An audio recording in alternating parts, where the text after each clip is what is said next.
if you don't have COVID.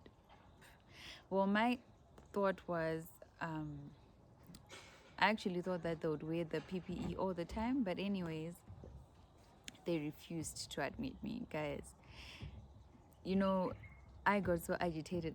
Actually, my husband got so agitated because I was in labor. I couldn't concentrate on, the drama and stuff. I had my own drama going on.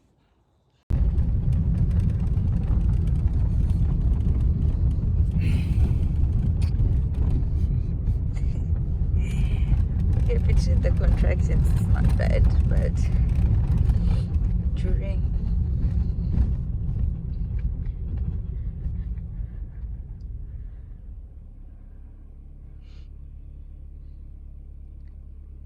Now we have to go and get a PCR test.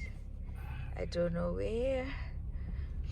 Wait, but there's the Simas lab per village. I don't know if it's 24 hours. As they do it instantly. I don't know if this new PCR. There's this test that wants PCR, but it's not PCR. In the end, I tried PCR. It took time. The CMOS, so we're waiting for them to come. But if it gets any worse, we'll just go there and then they'll follow with the results. But for now, we'll just wait maybe 5-10 minutes and then we'll see what happens. So yeah, how are you feeling? Honestly, I'm just thinking about my exams that are in 2 days. 2 days. You'll be fine. If it happens today, you'll be fine. I'm not going to push it.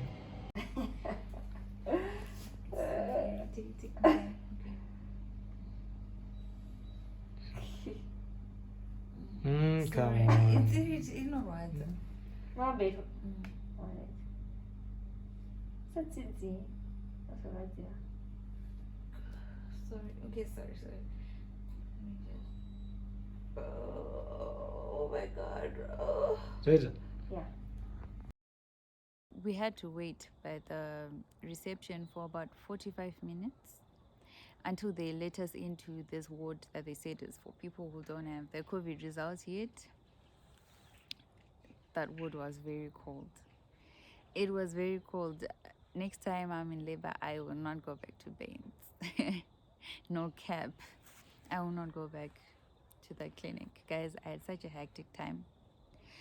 So around 9:10, I could still feel the same pain as around 8 when I got to Baines, and the results were not there yet.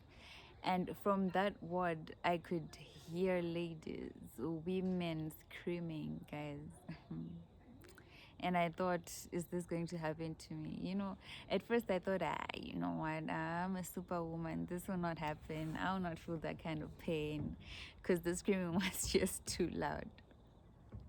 Anyways, the results came around 11 p.m. and that's when I got into it was a second floor ward at Baines, like the actual ward where you will be if you're waiting to go to the labor ward. So in that ward, the contractions started getting stronger and I actually started screaming, but your girl didn't scream that hard. Jokes. I did actually scream. Guys, it was I can't explain the pain. I think on a scale of 1 to 10, I would rate it a 7 or maybe a 7.5, with 10 being, I don't know, agonizing pain. So they also gave me an injection of pethidine. So the pethidine doesn't really stop the contractions, but I think it makes the pain milder. Yeah, it did make the pain milder because I could actually sleep. Only like a very strong contraction would wake me up. So I actually slept throughout the night. I think people were calling me and I don't even know what I was saying because of the pethidine. It makes you feel like you're floating. It makes you feel like, I don't know, but it makes you feel good. Yeah, but don't try it. Anyways, I remember being taken to the ward in the morning. I think my gynecologist came around 10. No, actually around 10. And I got into the labor ward and I got a drip. I think it was oxytocin to help you like have more contractions. So I got that. But before I got the drip, actually, they told me how to push, and I was pushing. Actually, okay, rewind. My gynecologist was actually supposed to come earlier than 10. And I was actually supposed to go into the labor ward before 10. But she wasn't around, which is fine because I was sleeping anyways because of the pethidine. I'd gotten a second pethidine shot actually just before then. When I got into the labor ward, she explained to me how to push, and before I actually got the drip on my hand, I began pushing. I think I pushed twice, and the baby was out. So the pushing part isn't or wasn't rather for me the harder part, but the harder part was the contractions. Those were painful. Anyways, I think I was so determined because I had an exam the next day. I was starting my finals the next day. And it just needed to happen. I think God actually did it for a purpose. That baby needed to come on the 19th. And I needed to be up and strong on the 20th, which was the next day. So after I gave birth, I saw my baby. I think I was kind of, I don't know if high is the right word, but that pethidine shot gets you high. I could, babies are born with this white stuff all over them. It looked too white for me. It really looked too white. I couldn't really hear much. I don't actually remember much from the labor ward, to be honest. I remember getting on a wheelchair. They put me on a wheelchair. I mean, I could walk, but they put me on a wheelchair to get me back to my ward. And when they took the baby to the nursery to check if everything was normal, and when I got back to the ward, I slept. I think until 2 p.m. That's when my husband came through, and yeah, he was happy. I was happy. No, actually, he was in the labor ward. Was he? I don't remember much from the labor ward, guys. I was high on that drug. But I think he came soon after the baby came because he actually saw the baby before I went to the ward.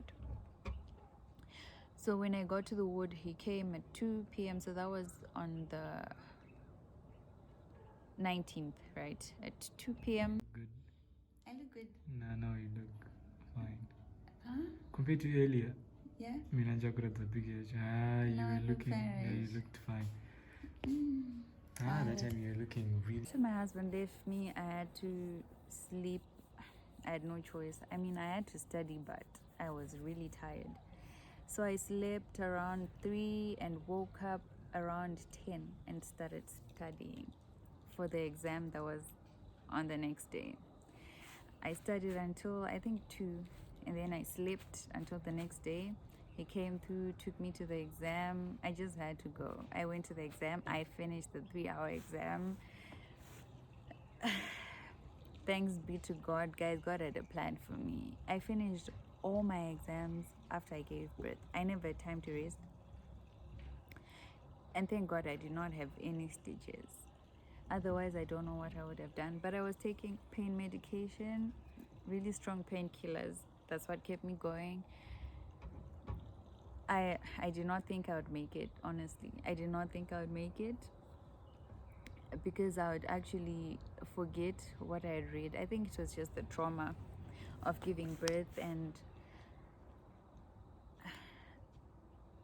I guess I wasn't believing in myself enough at that time. I mean, before that, I was telling myself I can do it. But when the time came, it was something else. But that's a story for another day. I'm going to talk about that, how I wrote my exams a day after labor for 2 weeks. Yeah.